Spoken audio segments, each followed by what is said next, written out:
Support your Tucson Terrakions this season in the United Championship League and pick up a shirt today. What's good, YouTube? That182 here, back again once again. And today, I am your coach of the Tucson Terrakions. It feels so good to say it again. I am your coach of the Tucson Terrakions. Nappy182 here, back again once again. And today, we are here for Week 1 team preparation. Now, I'm going to break the fourth wall for you guys really quickly here. It is currently July 7th. You guys won't see this video for about a week or 8 days or so, and our battle isn't going to go up until July 16th. That's Week 1 of battling, but we are preparing early. We are battling early because our opponent, Dan, aka A-Drive, coach of the St. Louis Rampardos, will be getting married, so congratulations to him first and foremost. So we're battling a little early so that he has time for IRL stuff and whatnot, but we are here either way to prepare for our first week battle against Dan and the St. Louis Rampardos. We are literally picking up where we left off from last season because they were, in fact, fun fact, our final opponent of Season 1, and they're our first opponent in Season 2. So if you guys are hyped for some team prep, and of course if you're a proud supporter of the Tucson Terrakions and a proud member of the Nappy Nation, make sure you smash the like button down below for us because you already know your support is greatly appreciated. Now, when it comes to the St. Louis Rampardos this time around, there are a lot of people that say they have the best, if not one of the best teams drafted in the league because they have a very, very scary amount of bulk and a very, very scary sand offense core. Now, looking at the St. Louis Rampardos teams, their OU pick is Excadrill, Venusaur, Mega Venusaur might I add, and Tyranitar. Their UU picks are Salamence, Vaporeon, and Heracross. Their RU picks are Cofagrigus, Braviary, and Delphox, and their NU picks are Ditto, Raichu, and Stoutland. Stoutland, of course, working with Excadrill and Tyranitar for that sand core as well. So, they have a very, very scary offensive team. We need to find a way to play around it. And you guys know that our team isn't exactly the fastest out there, so Sand Rush is kind of scary. Now, we did go into the lab with Senpai Nexus, and he did team build with us. It's so much fun team building because I learn so much every single time. Like, even when I sit in on team building sessions for other coaches in the league, I still ask questions, and I still say, what about this? What about that? What about this? What about this stat? What about that stat? Just because I'm like a sponge, I want to learn as much as I possibly can. So it's crazy, it's amazing, and it's awesome. But let's go ahead and check out the team that we went ahead and put together. Now, up first, we have the team captain, Titania, our Mega Gardevoir. Nice and timid nature, 92 in HP, 252 in special attack, and 164 into speed. We're rocking Hyper Voice, Psyshock, Focus Blast, and Shadow Ball. The Shadow Ball is there specifically for Dan's Delphox. If they do end up deciding to go ahead and bring the Delphox on the squad, it is there for that. If you want to be that guy, it's also there for the Cofagrigus as well, because there's a small doubt in our mind that he might end up bringing the Cofagrigus too, just because of Titania, but we'll see. We did, what calcs did we run? We ran calcs on something. I can't remember what it was. I don't know if it was the Delphox or the Venusaur. It might have been the Venusaur. I'm not 100% sure. I don't remember, but there's a reason that we chose Psyshock over Psychic. What the hell was the purpose? Was it Vaporeon? Was it, maybe it was Cofag? I'm not 100% sure. I don't remember why we chose to run Psyshock over Psychic, but in the long run, we decided that Psyshock was a better bet to go with than Psychic. Focus Blast is there, of course, for the Tyranitar, the Excadrill, the Stoutland, any other mon that he wants to send in that Focus Blast can go ahead and handle nice and perfectly, which I'm pretty sure is just those mons right there. I'm not gonna lie, I just had a brain fart inside my noggin there. And of course, Hyper Voice is there because there's nothing on Dan's team that can safely swap into a Hyper Voice. Even Excadrill, who is his only Steel type, is gonna take a clean almost 70% from a Hyper Voice. So we're not too concerned with it that way. That's honestly, that right there, that Pixelate Hyper Voice is the main reason we want to scoop up our team captain Titania again for Season 2, because she just puts in so much work. She puts in so much work. Now, I think we speed crept these IVs in speed to outspeed, I think, the Excadrill, because Mega Gardevoir is base 100, so its speed ties with Salamence. I think Braviary is the only other mon that we have to worry about. Braviary and Delphox. But Excadrill, as long as nothing is scarfed, we outspeed everything on his team except for mons that obviously overtly outspeed us, like Salamence and whatnot. But still, like I said, it's a speed tie with Salamence. Even if we were to put everything into speed, there's still just luck of the draw whether or not we would outspeed the Salamence. So we didn't really account for that as much. But as long as Excadrill isn't scarfed, which if he is running a Sand Rush team, we might not see a scarfed Excadrill. But still, as long as he isn't scarfed, we will outspeed it 100%. We have to worry about that. That's why we speed crept those IVs that way. Moving on down the line, up next, we decided to bring Pearl, our Dragonite, because, fun fact, there is nothing on the St. Louis Rampardos team that can safely take a banded Outrage from Pearl. We are running a Choice Band Dragonite, Multiscale, of course, Outrage, Earthquake, Aerial Ace, and Extreme Speed. Aerial Ace is, of course, there for the Mega Venusaur. We have 252 attack, 4 defense, 252 in speed, Adamant Nature as well. So, this is going to be our wall breaker on the team this time. As you guys can tell, Dan's team is pretty fat. And there is, of course, the option of, whether or not Dan will even bring the sand. I think with him knowing that we have a Dragonite with multiscale, he's going to bring the sand. So because of that, Nexus and I did a little bit of like, what's the word I'm thinking of? Like hypothetical situations. Like, what would happen if we do this, if we do that? What would be the outcome of this? And we decided that it is smartest, no matter who Dan leads with, to lead with Dragonite. That is going to be our chosen lead for this team. That's the smartest decision we can make. Maybe we can fake Dan out and think we're going to lead with Britannia the Empoleon for rocks, or Joey Galaxy for a Volt Switch U-turn initiative.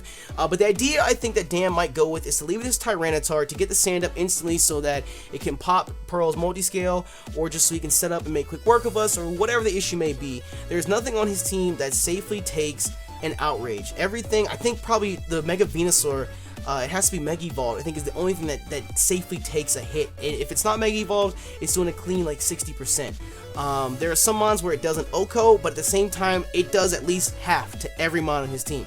So turn 1, Bandit Outrage is the best play for us. It seems kind of far out, it seems really aggressive, but the reason that we decided to lead with Pearl is because of the sand. If Dan decides to keep the sand up, or do what he wants to do with that, turn 1, we can get a free hit off. We can live any hit from his team member because of the multiscale, and then at the end of that turn, that's when sand will chip down the multiscale. So hypothetical, if he wants to leave with T-Tar and set up rocks and the sand, then we can go ahead and get a Bandit Outrage or a Bandit Earthquake off, or do whatever it is that we want to do and do as much damage to his team as possible. Now, the reason that some of you might be saying, why would you outrage the Tyranitar? Why would you do this? Why would you do that? When it comes to T-Tar, like I said, it does over half. So if he stays in and we click Outrage, if we click Earthquake, it's obviously going to do more, but if we click Outrage and do at least half to his Tyranitar, then there comes the notion of this Tyranitar automatically sets up sand for him. If he brings the Stoutland, if he brings the Escadrille, he's going to want to save this Tyranitar. Also, it's going to be his most reliable rocker on his team, unless he wants to slap Stealth Rock on his Excadrill. But the idea there is, will he sack off his T-Tar turn 2 to the second Outrage, or is he going to swap out and in turn take that damage from someone else?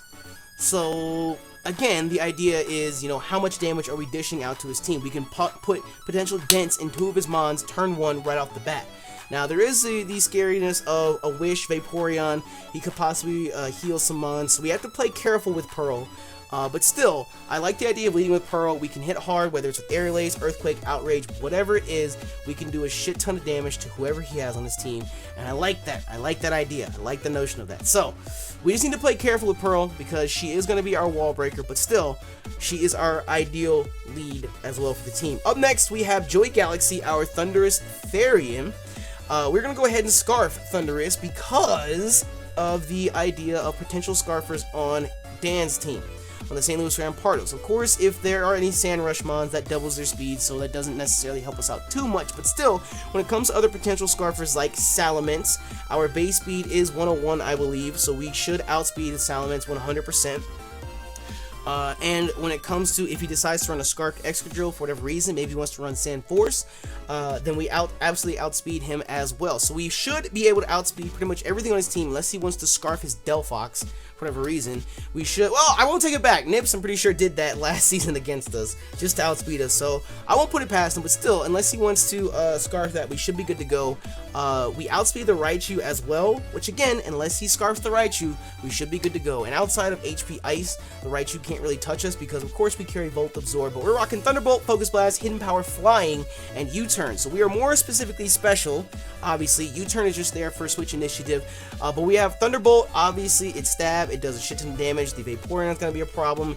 It'll do decent damage to the Tyranitar and the Salamence and pretty much anyone else on his team, aside from the Raichu. Then there is Focus Blast, which just like running Focus Blast on Titania, it's there for the Excadrill, it's there for the Tyranitar. I don't know why I can't remember that name. Tyranitar, and the HP Flying is because I'm pretty sure that's the strongest move that he gets. I'm not sure if he gets Hurricane or not. I don't think he gets Hurricane. That's why we decided to go with HP Flying, because it's standard as well. But HP Flying is there for the obvious Mega Venusaur, because he might think that he wants to swap into the Mega Venusaur to take a Thunderbolt or something, and the HP Flying is of course an option. The U-Turn is there again for Switch Initiative, so on the off chance if we wanted to lead with him, for whatever reason, if once we actually get into the battle, we decide, oh, Dragonite might not be the best lead, we do have Scarf U-Turn there to scout out what he might lead with and where we can go from there. So, we have 252 special attack, 252 speed, 4 in special defense, timid nature. He's literally here to be our fast, hard-hitting special attacker, do as much damage as we can, and get up out of there. Moving on down the line, we've been pretty offensive so far. Now it's time for a more defensive approach. We have Nutcracker, our Chesnaught. We have Rocky Helmet, of course, bulletproof for the ability, rocking Drain Punch, Super Fang, Spiky Shield, and Leech Seed. 252 in HP, 242 in defense, and 14 into special defense. We are Impish Nature, of course. This is obviously our physical wall. Now, this is going to be very, very important and very, very tricky to deal with, because the Excadrill does get Aerial Ace, but if for whatever reason Dan ends up being either banded or scarfed, then we can take a hit from anything else that he wants to send our way. X-Scissor is going to hurt as well, but as long as it doesn't carry Aerial Ace, which he might, we should be able to take any hit from that Excadrill and hit right back with a Drain Punch. We can try and stall Mons out with Spiky Shield, Leech Seed, and Super Fang is there, of course, to whittle down those more offensive threats and the walls that he does carry. Mons like Vaporeon, we can live an Ice Beam, Super Fang it right away, and set up Leech Seed and go from there on out. Drain Punch obviously there for the Excadrill, the Tyranitar. Super Fang is there so we can touch the Mega Venusaur as well, because with this moveset, we're doing nothing to Mega Venusaur. But we can Super Fang it and then try our hardest to Drain Punch it down, and he can't Sludge Bomb us back. So, unless he ends up putting some hidden power on his Venusaur, maybe HP Fire, as common for Steel types, there shouldn't be much that his Venusaur can do to us. And of course, there's the Rocky Helmet there as well, so any contact moves is going to go ahead and whittle down. The only thing that scares us is the notion of a mixed Salamence or a mixed Tyranitar, because he could slap Fire Blast on either one of those Mons just in case we decide to bring Chesnaught, which we are. But that would be a very scary sight indeed when it comes to Chesnaught here, because he's not going to take too many hits very well on the special side. He's really here more so for physical defense, which in the draft review video that we did was the only downside to Chesnaught, is that it's in draft format, it's so one-hit wonder, it's so one-sided. You know what Chesnaught is there for. There's no notion of, oh, I'm gonna have a special Chesnaught. No, it's there to be physically defensive and to bulk physical hits. So hopefully with a couple movesets we should be good to go and bulk out a couple Mons, especially when it comes to lower tier threats like a Stoutland. Hopefully we can go ahead and hold off some attacks like that from there and Drain Punch all that HP right back. Now, flipping the script on our special side, we have Britannia, our Empoleon. Now, Britannia has a little bit of defense to it, but it's not necessarily made to be defensive. As you see, it's Calm Nature, 252 HP, 16 in special attack, 240 in special defense. Shuckaberry holding, Torrent, Scald, Ice Beam, Stealth Rock, and Defog. Now, Britannia is our rocker, Britannia is our defogger, as well as you can see. Shuckaberry, on the off chance that he decides to EQ, we can live an EQ from the Excadrill, we can live an EQ from the Tyranitar, we can do whatever it is we need to do. The Vaporeon is such a huge problem. It's his Wish, it's his Heal Beller. If we get any Scald, if we could Scald Burn that Excadrill, that would be absolutely amazing. We could Scald Burn the Tyranitar, that'd be amazing. We could Scald Burn the Venusaur, that'd be amazing. Scald Burn the Salamence, that'd be amazing. Scald Burn any of his offensive threats, that would be absolutely amazing. It's the Heal Bell Vaporeon, the Wish Vaporeon, that is such a big deal. Now do you understand why Joey Galaxy is so important? Because we need to tear through that Aqua Cat. We need to rip it apart. Rip it apart. Splash, bitch. Splash. Anyways, Britannia's here. Shuckaberry holding, of course, it weakens super effective ground type move. So like I said, whenever it comes to Excadrill or the Tyranitar or anyone else who wants to attack us, as long as we're at full HP, that first Earthquake's only going to do probably about 40 to 60% at most. We can eat up one, whereas before we just get blown away. So we can get a guaranteed Stealth Rock off, we can get a guaranteed Defog off, guaranteed Scald off perhaps, and of course the Ice Beam is there to touch mons like the Salamence and the Venusaur. It kind of sucks because once that Venusaur Mega Evolves, it becomes thick fat, which isn't all the greatest, but still. Skullburn and the Heracross would be nice as well if he decides to bring it. But still, Britannia is here to be our special wall to eat up those hits as well. And then finally, the last member on the squad to join us this time. I still have my doubts about Gallade here. I really still do have my doubts about Gallade, but it came down to either Gallade, which is going to be nicknamed Excalibur, by the way. I think I spelled that right. It came down to Gallade, Golurk, or Ammonite. Unfortunately, Ambipom and Drapion, with the persistent ground type threats, you know, Salamence can carry Earthquake, T-Tar carries Earthquake, Venusaur can carry Earthquake, Excadrill obviously, you know, Drapion just really didn't serve too much of a purpose in this week's battle. And then Ambipom as well, like, low kick Ambipom would have been really nice against Excadrill and Tyranitar, Ice Punch for the Salamence as well, but I don't know, it just came down to, like, we want someone that has more coverage overall for the entire team. And Gallade just happened to serve that purpose. Now, we are Scarfed because our speed is not all too great. We're not Mega Gallade, keep in mind, we are not Mega Gallade, but with the Scarf, it puts us at base 120. We have 252 in speed, 252 in attack, 4 in HP. He is literally here just to be a utility attacker. That is his entire purpose, it's his entire point. If our main offensive threats like Titania, Pearl, and Joey Galaxy go down, we still have options in Excalibur here to go ahead and put in work. We're rocking Choice Scarf, Justified as well, Drain Punch, Zen Headbutt, Ice Punch, and Knock Off. We can knock off if there's a potential Scarfer on the field, such as Excadrill.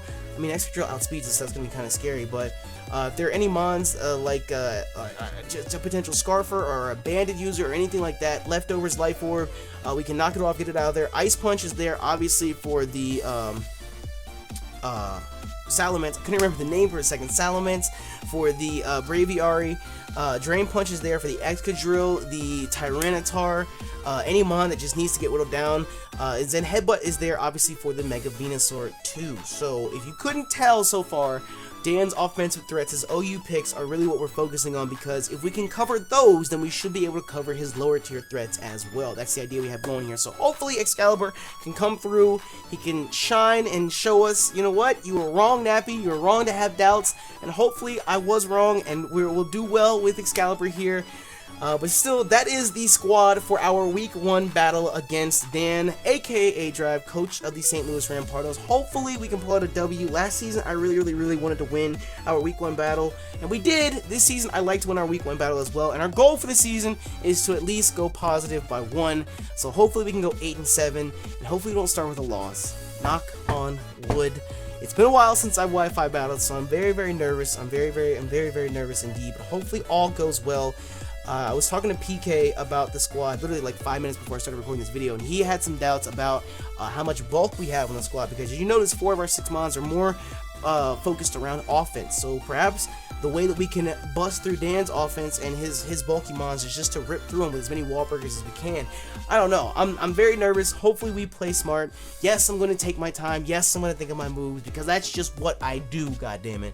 But besides that, let us know what you guys think about our Week 1 team for the St. Louis Rampardos in the comment section below. Are there any changes you'd make, or any mons on our team that you might want to swap out for additional Tucson Terrakions team members and whatnot? Also, do not forget to scoop up your own Tucson Terrakions t-shirt. Link is included in the description below. They are available until July 29th, I believe. You can get t-shirts, men's t-shirts, women's t-shirts, and hoodies as well, available in different colors. So make sure you go and check those out. Support your team. Support your team in the UCL. With that, though, our Week 1 battle will be up tomorrow morning at 10 a.m. Eastern Standard Time. And I hope to see you all there. If you guys enjoyed this week's team prep video, if you're a proud member of the Nappy Nation and you're supporting the Tucson Terrakions, make sure you smash your like button down below for us, because you already know your support is greatly appreciated. But with that, I'm gonna get about. Thank y'all once again for your support. Thank you for checking the video. We out this bitch.